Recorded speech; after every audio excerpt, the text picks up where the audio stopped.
Assalamualaikum warahmatullahi wabarakatuh.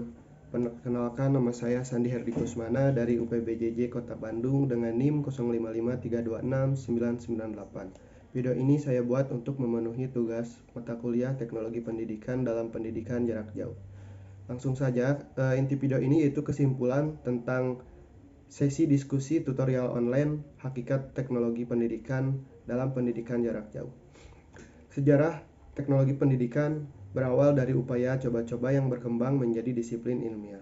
Pada tahun 1950-an, prakteknya masih berfokus pada media visual, siaran radio, dan televisi massal.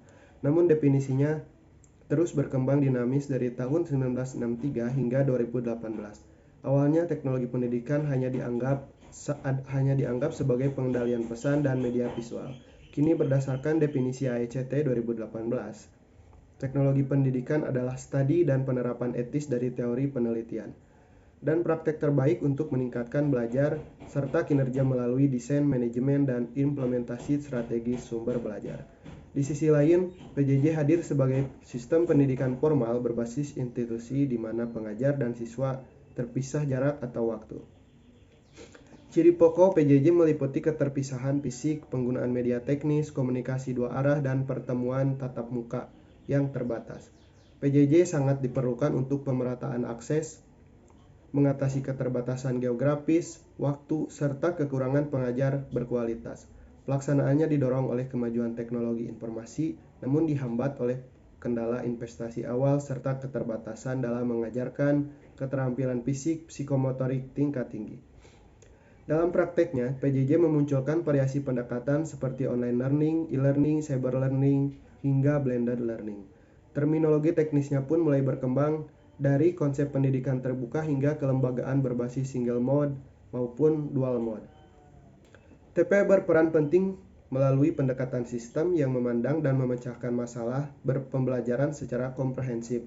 Pendekatan ini menghasilkan bahan ajar PJJ yang ideal dengan 8 karakteristik utama, seperti self-instructional, self-explanatory, self-contained, dan interaktif.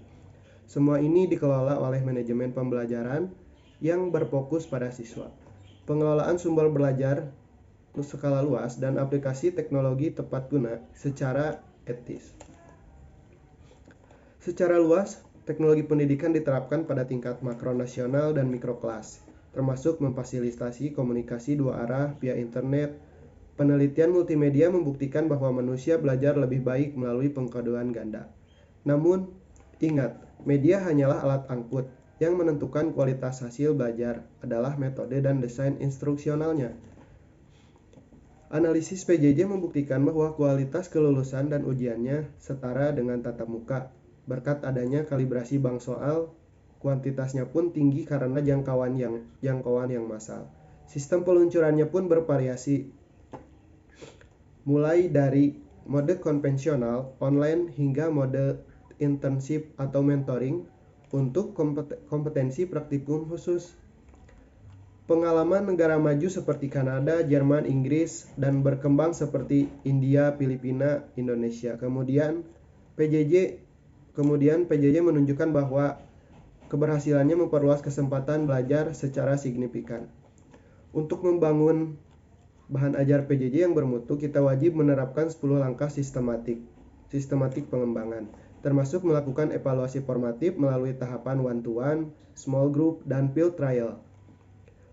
Penilaian hasil belajarnya pun dirancang valid dan reliable, baik dengan acuan patokan maupun acuan norma di berbagai kawasan belajar. Terakhir, sistem manajemen PJJ melibatkan kesatuan subsistem dasar, subsistem utama, dan suprasistem. Meskipun analisis biaya sebelum tahun 2000 menunjukkan PJJ memerlukan investasi awal yang besar untuk infrastruktur.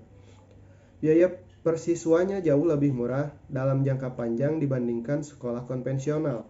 Oleh karena itu, perencanaan awal PJJ membutuhkan keputusan politik pemerintah demi keberlanjutannya, yang didukung oleh struktur organisasi yang fleksibel namun jelas, seperti adanya kantor pusat dan kantor cabang daerah. Contohnya pada UPBJJ Universitas Terbuka. Teknologi pendidikan dan pendidikan jarak jauh adalah kunci masa depan yang inklusif untuk semua orang. Itu saja. yang dapat saya sampaikan. Kurang dan lebihnya mohon maaf. Assalamualaikum warahmatullahi wabarakatuh.